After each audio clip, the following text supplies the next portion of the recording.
The world grows quiet, and the story begins. Welcome, everyone, to the Sounds of Stories. Good evening, everybody, and welcome back to the Sounds of Stories. Before we get into tonight's episode, I wanted to share with everybody that this would probably be the darkest episode on the Sounds of Stories channel. Tonight, we journey to the fading town of Jefferson, where old traditions linger long after the world's moved on.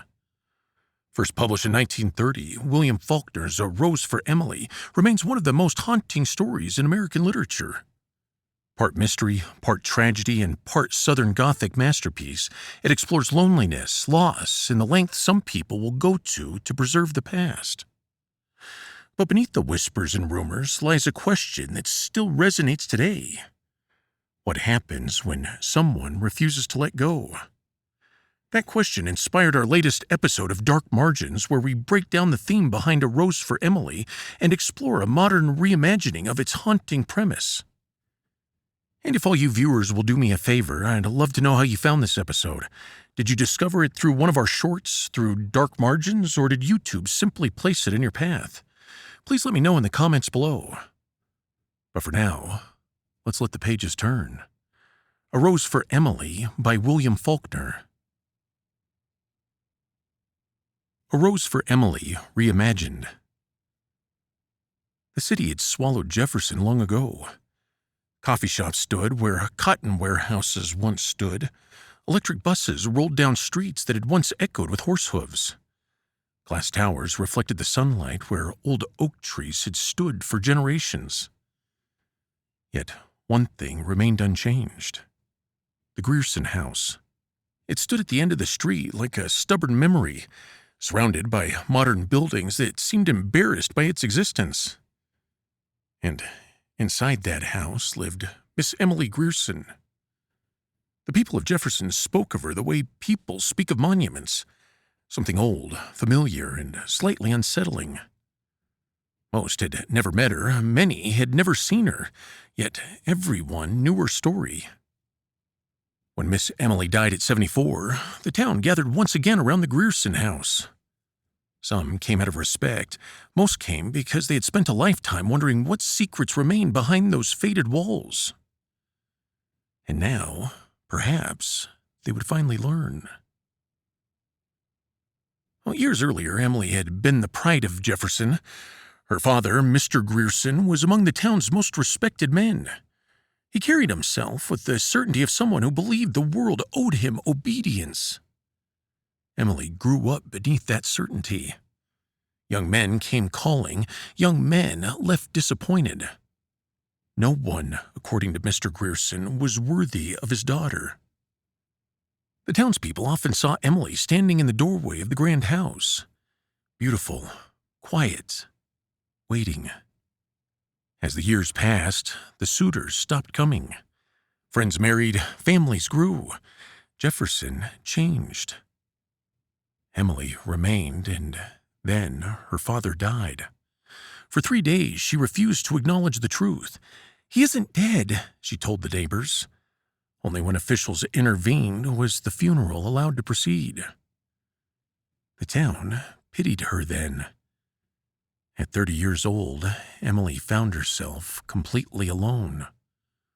Or so everyone believed. The city council approved a massive redevelopment project. Roads were widened, buildings were demolished, construction crews arrived from across the state. Their foreman? His name was Homer Barron.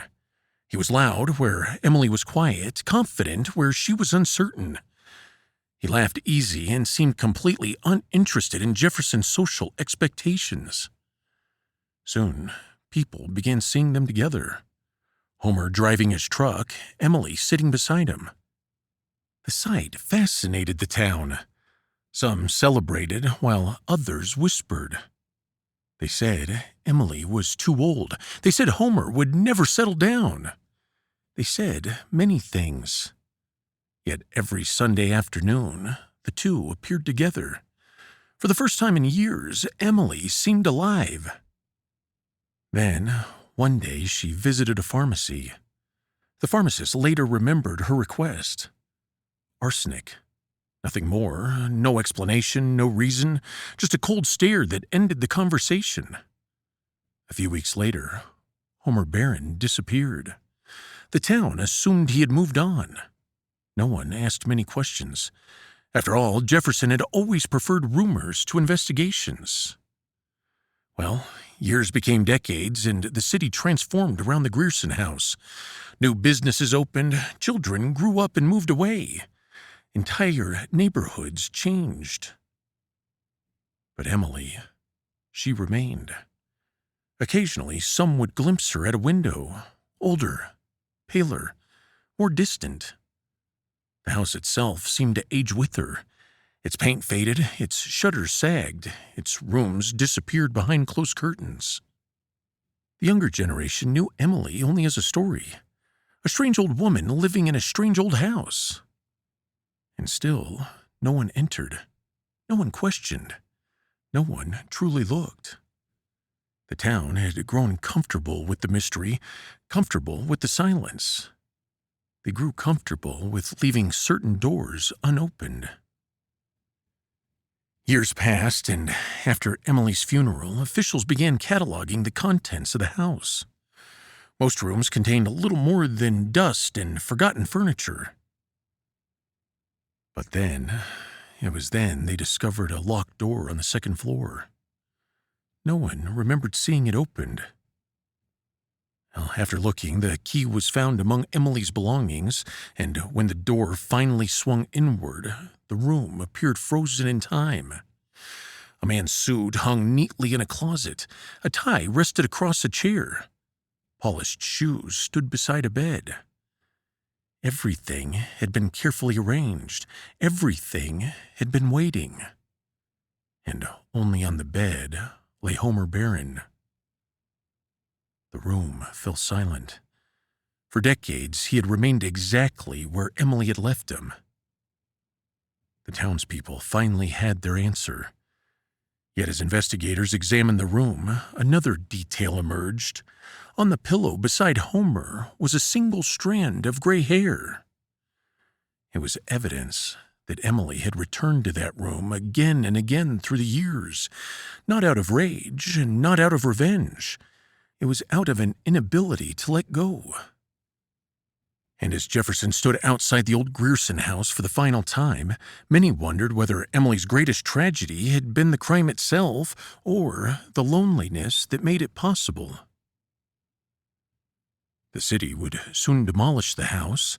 The last physical reminder of Emily Grierson would disappear. But her story would remain, a warning hidden inside a ghost story. A reminder that some people become prisoners not of walls, but of the past. And that sometimes the things we refuse to bury never truly die. Well, there you have it, everyone. Nearly a century after its publication, A Rose for Emily continues to haunt readers with its unforgettable exploration of loneliness, grief, and the dangers of living too long in the past.